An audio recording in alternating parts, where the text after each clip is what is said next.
Nosso Deus é soberano, Ele reina antes da fundação do mundo. Nosso Deus é soberano, Ele reina antes da fundação do mundo. A terra era sem forma e vazia, e o Espírito do nosso Deus se movia sobre a face das águas. Foi Ele quem criou o céu dos céus e fez separação das águas e a terra seca. Foi Ele quem criou os luminares, criou a natureza e formou o homem.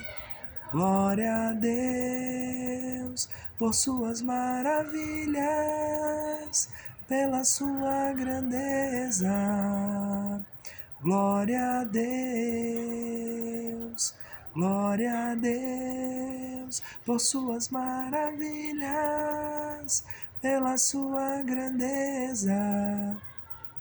Glória a Deus, glória a Deus. Minha querida irmã, meu querido irmão, graça e paz. Mais uma vez estamos aqui no canal Graça e Memória, cantando e contando as Escrituras. Eu sou Thiago Tardim e você está neste canal, por isso curta, comenta, compartilha, se inscreva. Não deixe de assistir os vídeos anteriores que vão aparecer ao final deste. E como vocês podem ver, estamos num ambiente diferente, um ambiente mais verde, um ambiente mais limpo, um ambiente mais natural, o que tem tudo a ver com o que falaremos hoje, onde falaremos sobre como que se deu a criação de todas as coisas, a criação da natureza, os céus, a terra e o mar, de todos os animais, como está registrado no primeiro livro da Bíblia, de Gênesis. Por isso eu convido que você abra comigo a sua Bíblia. Esse relato dessa primeira grande narrativa se encontra no primeiro livro da Bíblia, em Gênesis, onde nós podemos ver nos capítulos 1 e 2, no capítulo 1, como todas as coisas foram criadas, e no capítulo 2, o propósito pelo qual elas foram criadas. Eu não estarei lendo todos eles, mas apenas alguns versículos chaves para nós tirarmos algumas lições para nós, nesta manhã que o Senhor nos abençoou. Diz assim, no primeiro capítulo, versos de 1 a 3, no princípio criou Deus os céus e a terra. A terra, porém, estava sem forma e vazia.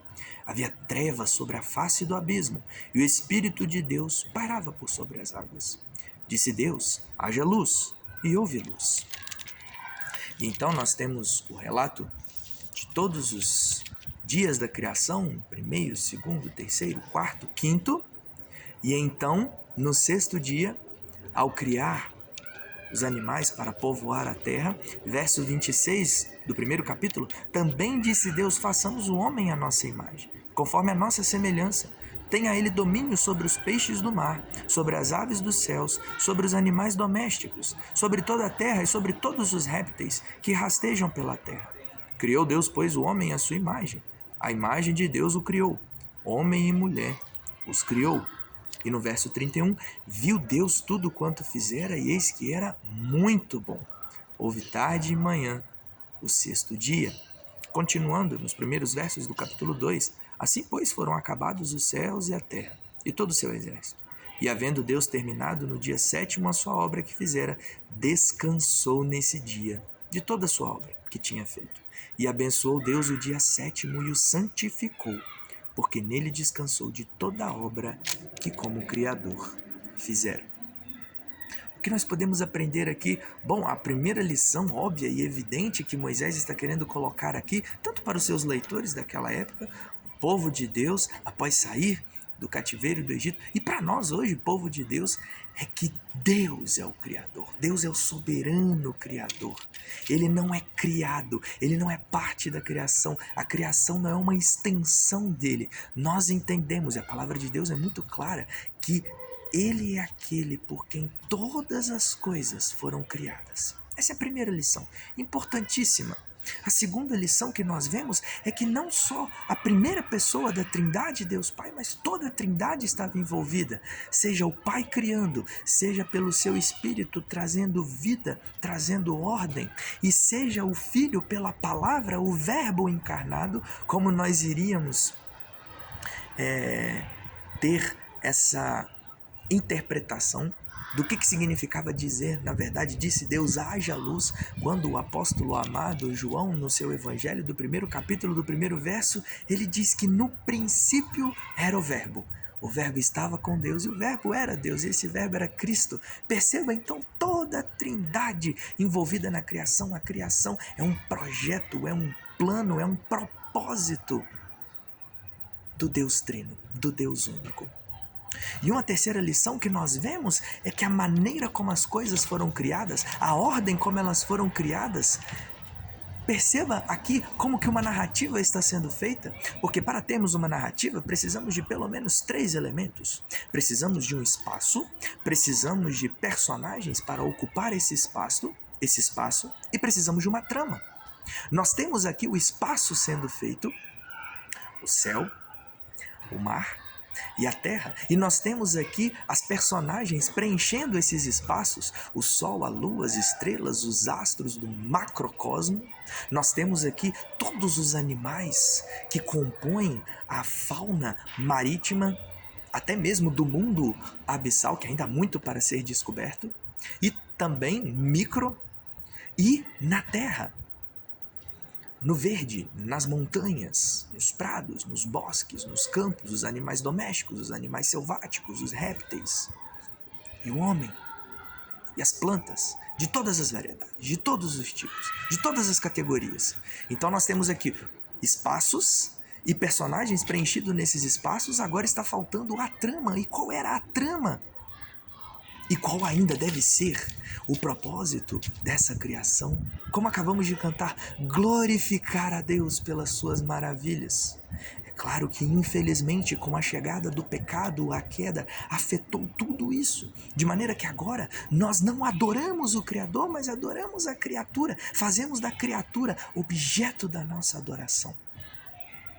Mas quando vem Cristo Jesus, o segundo Adão, o perfeito Adão, para cumprir aquilo que o primeiro Adão não foi capaz de cumprir, nós então somos habilitados por ele, somos capacitados pelo seu Espírito Santo a então rendermos glória, a então administrarmos a natureza como vice-regentes, a cuidarmos dela como sacerdotes e a anunciarmos, a proclamarmos como profetas que só há um Deus. Esse único Deus é o Deus Trino, e esse único Deus Trino é criador, é soberano, ele governa.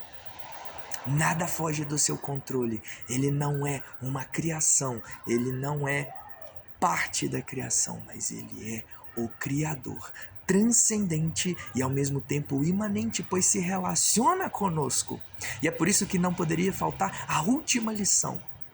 Diferentemente do que muitas pessoas pensam, o dia mais importante da criação não foi o dia que o homem foi criado. É claro, o homem foi criado à imagem e semelhança de Deus. É claro que compete ao homem, dentre toda a criação, esse tríplice ofício que Cristo perfeitamente preencheu, o de rei administrando a natureza como mordomo, o de profeta proclamando as palavras, proclamando as boas novas, e de sacerdote cuidando, intercedendo uns pelos outros. Mas o dia mais importante é o 7º dia. Você pode se perguntar, por que o 7º dia é o dia mais importante? Ali Deus estava descansando, mas o descanso ali é uma ideia de perceber tudo aquilo que foi criado e descansar, trabalho cumprido. Então, quando nós descansamos em Deus, nós temos deleite em Deus, nós então nos preparamos para uma semana de muitos desafios, de muitas tarefas, de muitos problemas, mas nós descansamos nele. Ele é o nosso deleite.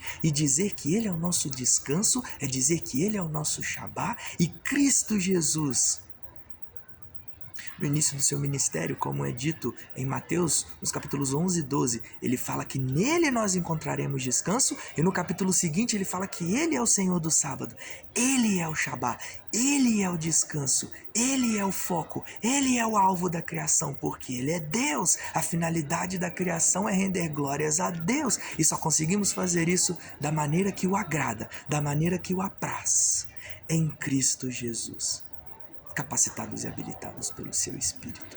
Que precioso, que maravilha! Essa é a narrativa, esse é o começo da narrativa da redenção, esse é o relato de Gênesis. E não há outra maneira de nós respondermos a isso, se não agradecermos a Deus, rendermos glória pelas suas maravilhas, pelas suas grandezas, por ter nos criado, e apesar do pecado, ainda temos a sua imagem, e aqueles que têm Cristo Jesus como seu Senhor e Salvador, têm essa imagem que foi deturpada, restaurada, para agora ter o deleite, para agora descansar, para que agora tenha o seu verdadeiro Shabá, para que assim nos outros dias da semana possam glorificar a Deus como extensão desse descanso. Descanse no Senhor, meu irmão.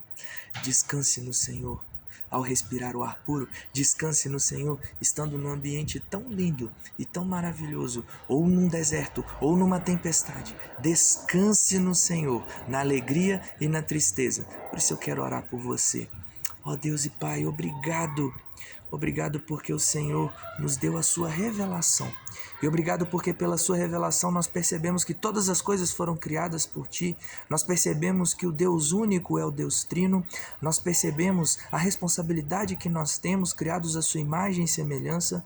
E nós percebemos que o propósito é render glórias ao Senhor, pois o Senhor é o nosso descanso. O Senhor é o nosso deleite. Em Cristo Jesus, o nosso perfeito Shabá. Que assim seja, Deus, na minha vida, na vida desses meus irmãos e irmãs. Se há alguém aqui que não tem o deleite, que não tem em Cristo Jesus o descanso, por não ter nele o seu Senhor e Salvador, revele-se a essa pessoa. E aqueles que já o têm, que o Senhor renove e intensifique, aumente cada vez mais e mais o gozo, o prazer, a vontade de glorificar ao Senhor pela criação, em meio à criação, percebendo nela as tuas maravilhas, sendo a maior de todas das criações, a criação do plano de salvação, para que nós estivéssemos aqui, feitos novas criaturas, para dizer: obrigado, Senhor, louvado seja o teu nome, em Cristo Jesus oramos, amém, amém e amém. Esse é o canal Graça e Memória, cantando e contando as Escrituras. Deus abençoe a sua vida, tenha uma ótima semana e quem sabe nós não nos encontraremos num ambiente assim